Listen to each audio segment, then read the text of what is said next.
Manda na? Sige, oh. Gagawin? Explain mo. Buka ka konti rito. Oo. Lagay dito. Okay. Dalawa ngayon yung tali mo. Isa ilagay mo sa tabi mo. Buka mo na. Tapos yung kabila, ibuka mo na rin. Tapos kumuha ka dito ng konti. Oh. Yan. Okay. Kabato ko na. Okay. Oo nga, no? Gusto mo tutunan yung isa.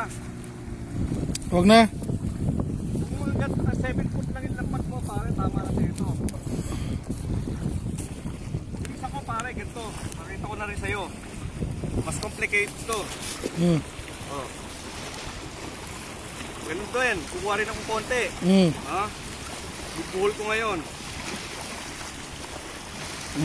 Yung tabi sa akin, ilalagay ko sa balikat ko. Tapos yung tali dito, kukunin ko yung tinabi ko rito. See, nakabuka na ngayon, oh. Ganun din ang bato niyan.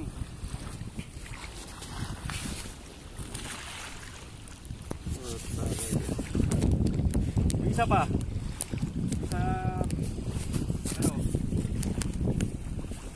Pero pinakamadali, kung 7 foot lang ang bibili mo, 6 foot, yun ang style kong gamitin mo.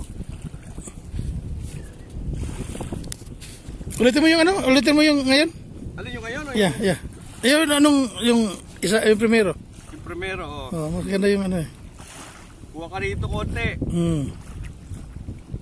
Piplit mo rito. Dalawa ngayon yung tali mo. Yung malapit sa'yo, ibuka mo na, ipiti mo na ng kamay mo. Tapos yung isa rin, ibuka mo na rin. Okay. Yan. Mabuka na yan. Oh. Bukuha ka ngayon dito. Konti. 1/3 yan, 1/3 dito, 1/3 din dito. Oh, pwede ka nang pumato. Yun.